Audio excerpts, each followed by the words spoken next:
Dia 2 de fevereiro se comemora aqui no Brasil, não sei se em outras partes do mundo, o dia de Iemanjá, e aqui em Salvador especificamente há uma grande comoção em relação a isso, né? Há uma grande festa, onde até alguns lugares da cidade, como por exemplo o Rio Vermelho, que é onde tem a maior concentração, né, de pessoas, se reúne para fazer toda uma grande homenagem a essa força, essa é, esse orixá, né, que as pessoas não dão muitas denominações, né, como a força da natureza, fazer até um paralelo com as deusas da mitologia grega, mas esses paralelos são sempre paralelos, né? As culturas possuem vamos dizer, suas representações e as suas próprias interpretações delas por si mesmo. Então, é um orixá que representa essa força das águas, dessas águas do mar.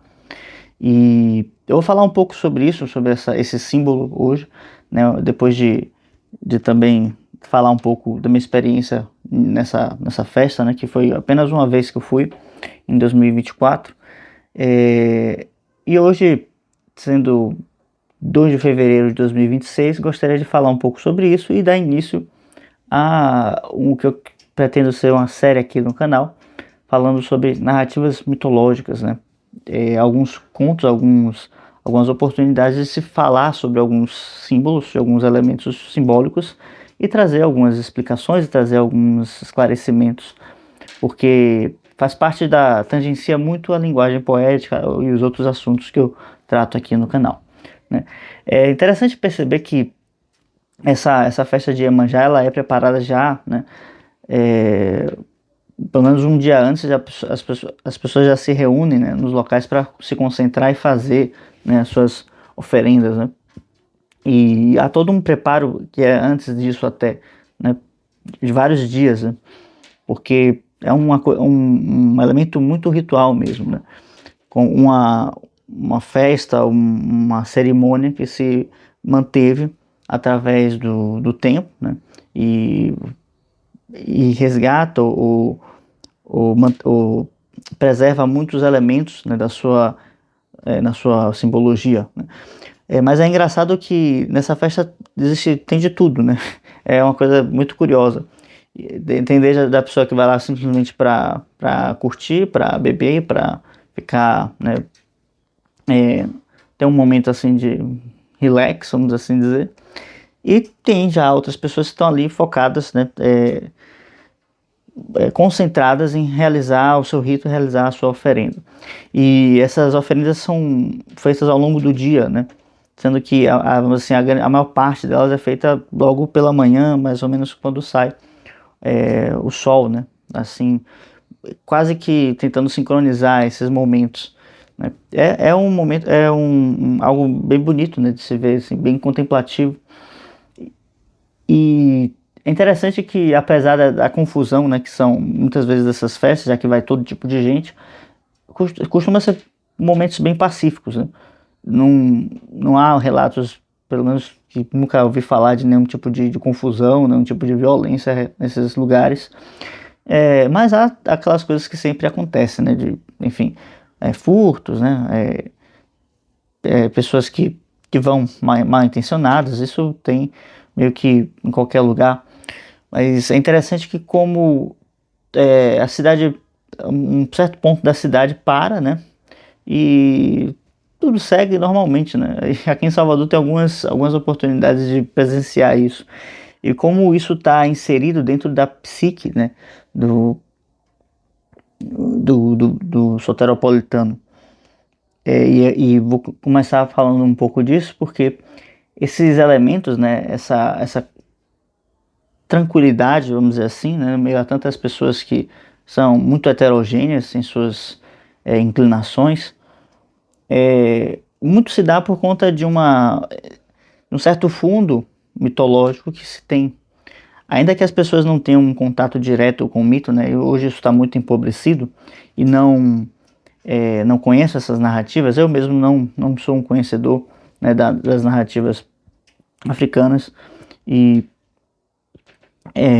de origem africana, né? Não sou um conhecedor, apesar de, né, estar na lista aí dos dos estudos, né? Já inclusive fui presenteado com um livro sobre isso.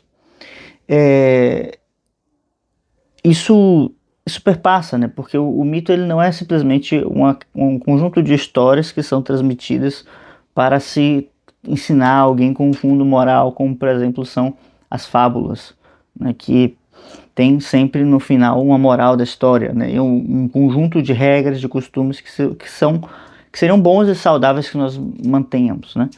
O mito ele está além disso, né? E em uma linguagem moderna a gente costuma falar de inconsciente coletivo, né? De trazer elementos do inconsciente coletivo para o cotidiano, né? Isso se incorpora em nossas ações, se incorpora com uma espécie de cultura, né? Sendo a cultura mesmo um grande todo, né? Que vai se compor de muitos elementos e se alimentar de muitas partes, né? Mas o fato é que o mito ele faz parte, ele constitui uma presença viva da realidade, né? Assim como ele compõe algo vivo da realidade, está presente em muitas manifestações da realidade, ele tem uma ligação direta com os elementos constituidores universais, né? Então, todas as culturas tradicionais têm em sua base, em seus fundamentos, o estudo dos mitos como uma necessidade. Não diria nem um estudo, né? Porque não se trata exatamente de algo racional, né? E eu vou fazer um parêntese depois sobre isso, mas sim de uma espécie de narrativa que é organizada ou pelo menos transmitida e que se mantém porque se sabe-se da sua importância, porque o mito ele gera sobre todas as coisas a identidade, né? E a força mais presente, mais profunda, mais impactante da alma, a força mais potente existente na alma é justamente a sua identidade. Porque a alma que sabe quem é, a alma que tem a sua identidade clara, estabelecida, ela não aceita nada que seja estranho a ela mesma. Ela não se deixa se corromper pelas coisas externas, ela permanece sempre semelhante a si mesma. Então, o mito dá essa capacidade de homogeneidade, de fortaleza, Rapaz, o vento aqui tá potente. De fortaleza e de capacidade de lucidez também, né? E aí entra, né, que um aspecto que o Junito de Souza ele fala na sua obra sobre mitologia de duas metades ou dois elementos complementares como o Yin e o Yang, né, de uma linguagem que é justamente o Logos, né, que é o elemento racional, o elemento da palavra, o elemento articulado, do discurso articulado, onde todas as coisas são encadeadas de maneira lógica e estruturada, e o elemento mitológico, onde o mito ele vai fazer parte de um elemento mais inconsciente, de um elemento obscuro, de um elemento que ele está, vamos dizer assim, essa forma né, receptiva, né, que a gente poderia talvez trazer como uma dualidade primordial o Sol e a Lua, né, dentro do nosso universo visível. Eles estão como dois elementos que são inseparáveis, uma vez que um procede o outro, né, e um antecede o outro simultaneamente.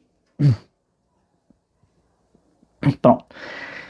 Então, essa dualidade complementar que vai sendo desenvolvida em uma linguagem necessita urgentemente equilibrar esses dois elementos, porque não é só de razão, né, que se vive o homem, não é só de razão que nós podemos trabalhar, mas sim e principalmente através do mito. Então, em questões de capacidade de armazenamento, vamos dizer assim, o mito ele é como uma grande potência, né, que abarca muitas coisas, ainda que elas tenham um sentido um pouco confuso ou caótico.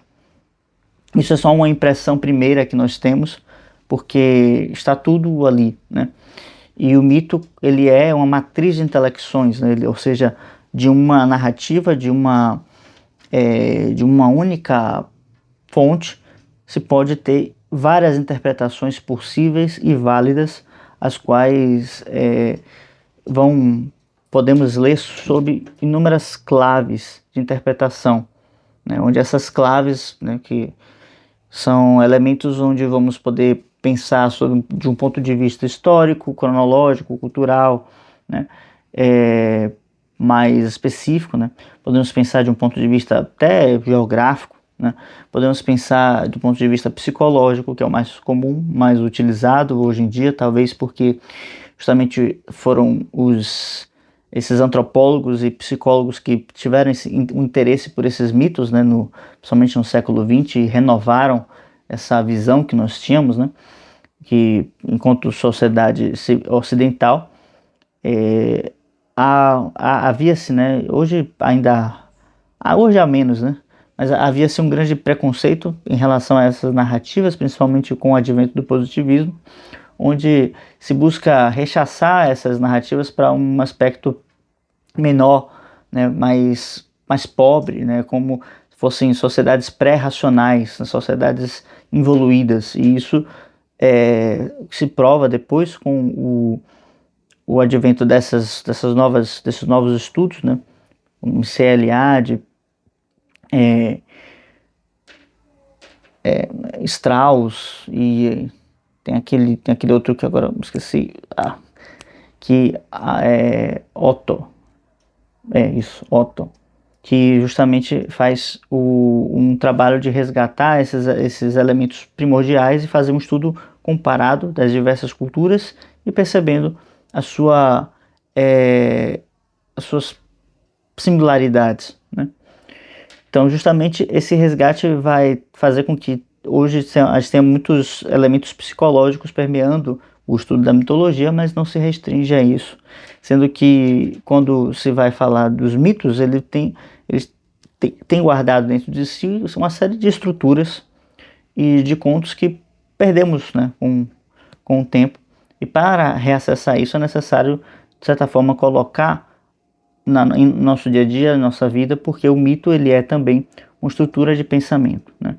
Assim como o professor Junito ele vai trazer no seu livro, essa estrutura de pensamento está permeada de uma série de elementos, né, mas que consegue casar muito bem o que há na razão, o que há no intelecto com o que percebemos através dos sentidos, né? E que há uma relação muito íntima entre essas coisas, né?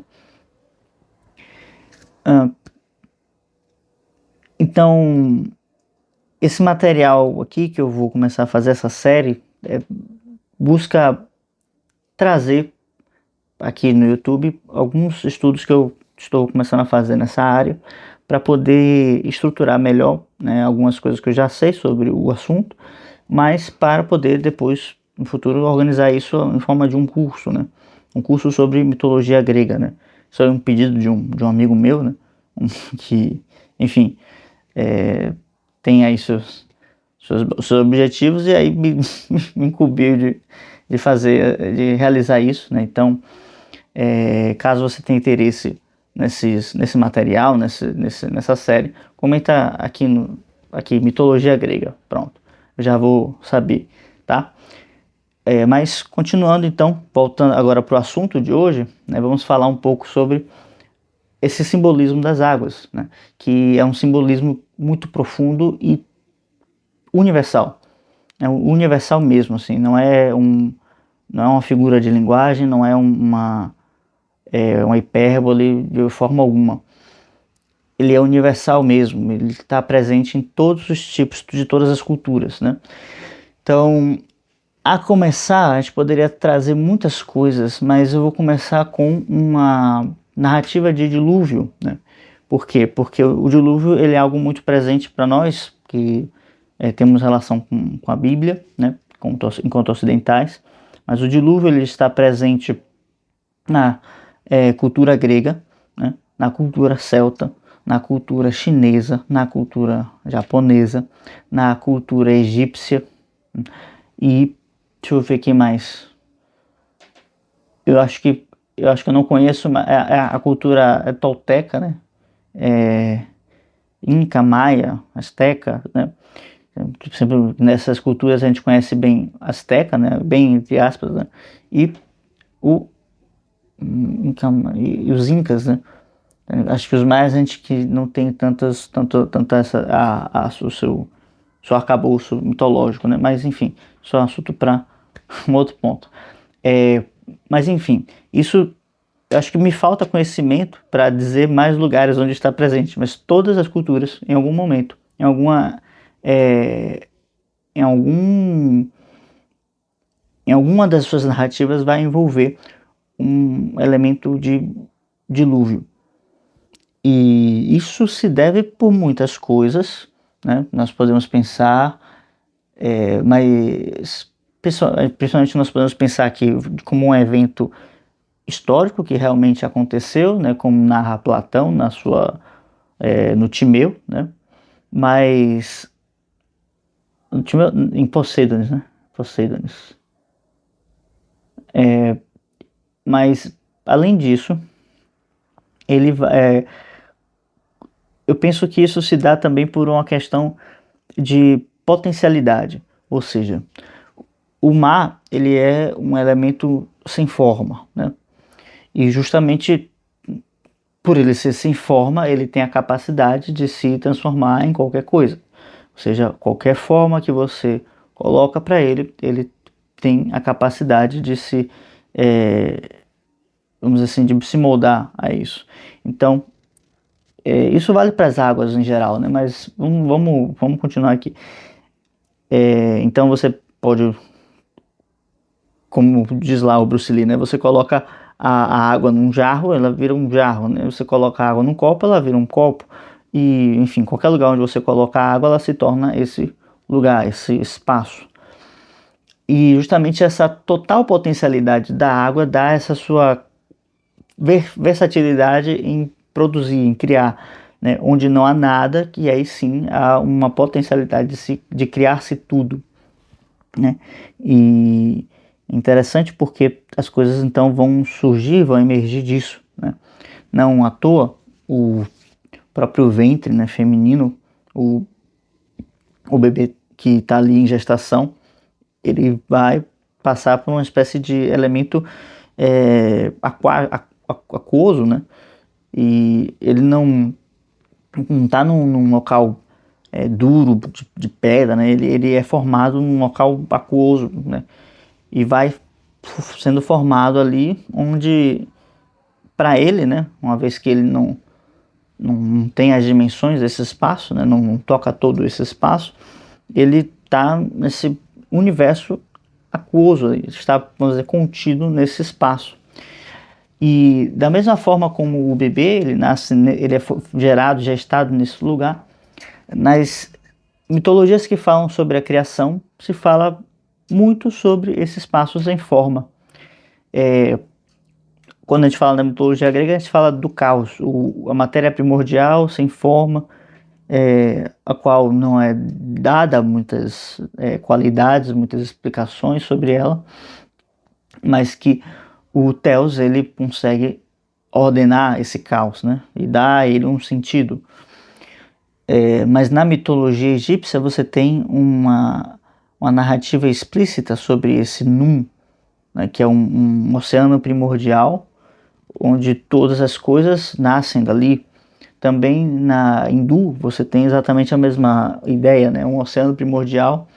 E aí posso estar com minha memória falhando agora, mas se eu não me engano é de onde Brahma emerge, né? De onde ele nasce e dá então início, né, à criação de todas as coisas. Então há sempre esse espaço sem forma, né? Assim como Deus na Bíblia ele diz faça-se a luz, nesse espaço também não existia nada, né? Um abismo sem forma, um lugar sem luz. E justamente desse elemento profundo sem luz que é da onde vai surgir todas as coisas, né? O oceano, em sua profundidade, ele não dá para se ver nada, né? Apenas um espaço escuro e, então, assim, impenetrável, né? O sol não consegue penetrar tão profundamente no oceano. Então, a primeira coisa que a gente pode pensar sobre o mar é como esse aspecto de total potencialidade, a potência, vamos dizer assim, máxima da criação. Um outro aspecto que a gente poderia trabalhar em relação ao mar está relacionado justamente a essa capacidade de acolhimento, que é justamente como se costuma ter, né, na maior parte das vezes. No caso, pensando por duas vias agora, né? Pensando nessa vertente de Iemanjá, né? Uma festa para essa orixá que é essa mãe, né, de todos e acolhe a todos, né? Abraça a todos. A gente pode pensar nessa água que envolve completamente tudo que é terrestre, né? E ainda que nós não sejamos, vamos dizer assim, naturais do mar, né? Ou seja, aprendemos a nadar, mas nós não podemos viver na água, né?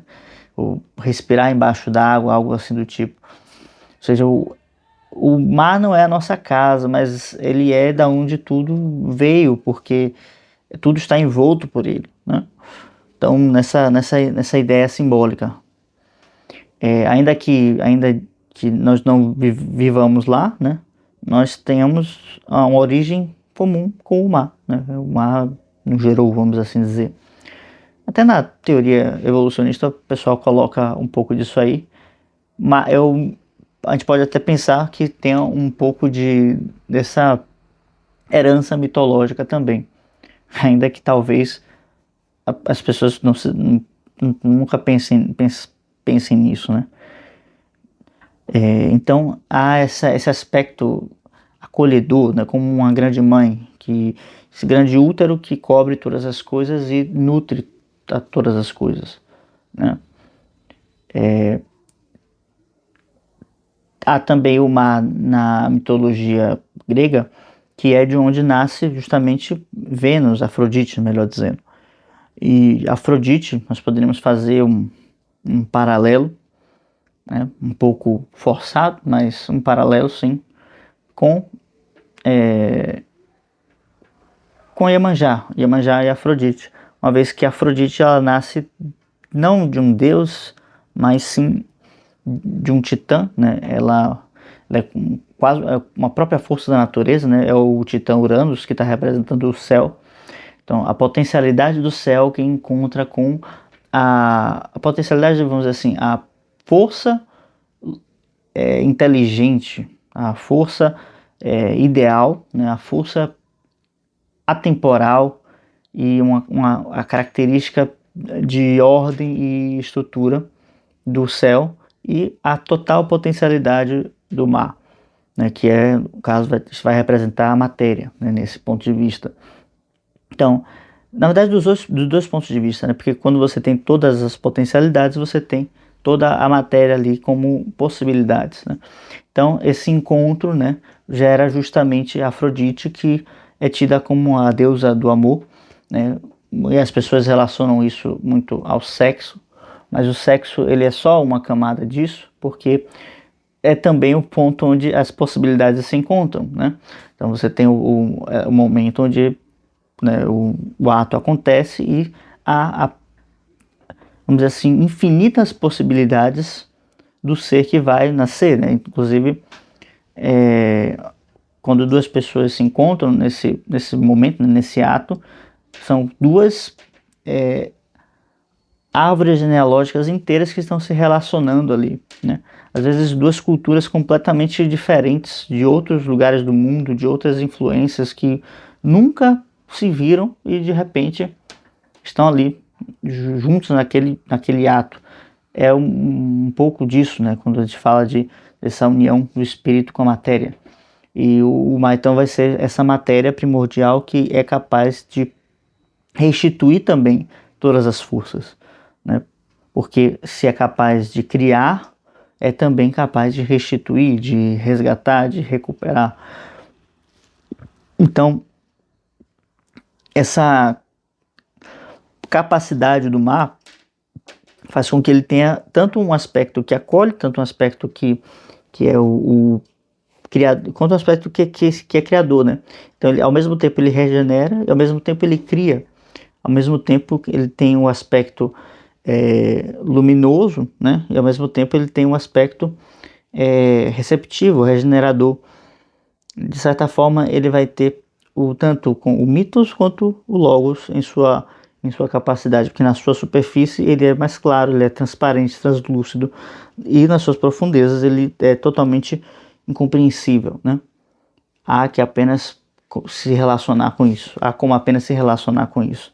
E daí então todos esses elementos eles entram em uma confluência dentro de uma linguagem, dentro da consciência desse indivíduo que se relaciona com essa força, né? com essa potência, com essa estrutura da natureza, né? Podemos dizer. Um outro aspecto relacionado às águas pode ser a sua própria correspondência com a Lua, onde a Lua e o mar, em muitas culturas, né? E quem assistiu aquele desenho Avatar, né, vai lembrar disso. Há essa relação próxima, né, da Lua como esse elemento que influencia nas águas, né? E à medida que a Lua passa, né, as fases da Lua mudam, muda também a forma como o mar se comporta. Então há esse elemento psicológico das águas que se relaciona com o nosso próprio mundo emocional e que está sujeito às influências da Lua, né, que dentro de uma leitura mitológica, de uma leitura simbólica, a Lua vai ser esse ponto que nos relaciona com esses aspectos mais íntimos e subjetivos. E isso influencia bastante na maneira como nós percebemos as coisas, uma vez que nossa visão emocional muda, né? Muda também se nós vamos assumir ou atribuir uma conotação positiva ou negativa a um determinado fato, ou se vamos trabalhar de maneira mais alegre ou mais melancólica, enfim, justamente porque o mundo emocional ele vai colorir a nossa percepção de uma forma diferente. Então, há o tempo todo, né, nessas colocações que eu estou fazendo, essa medida, né, de logos, razão e mitos, né, que seria o aspecto não exatamente emocional, mas que ele entra também com essa tônica emocional, porque todo mito ele traz uma narrativa que é carregada de uma ação, de um comportamento, às vezes de um crime, muitas vezes, né? Justamente porque são narrativas impactantes, né? Impactantes no sentido psicológico, até muitas vezes a gente toma isso de uma forma moral muito pesada, e isso vai dando linha, né? Vai dando direção para a maneira como nós estruturamos a nossa mente, na maneira como nós estruturamos o nosso imaginário. Então tudo está relacionado com buscar compreender como essas figuras, esses símbolos, essas imagens, elas se relacionam não só no mundo externo, né? Porque uma vez que, por ser maior, nós conseguimos perceber mais coisas, mas também no mundo interior, que é influenciado por essas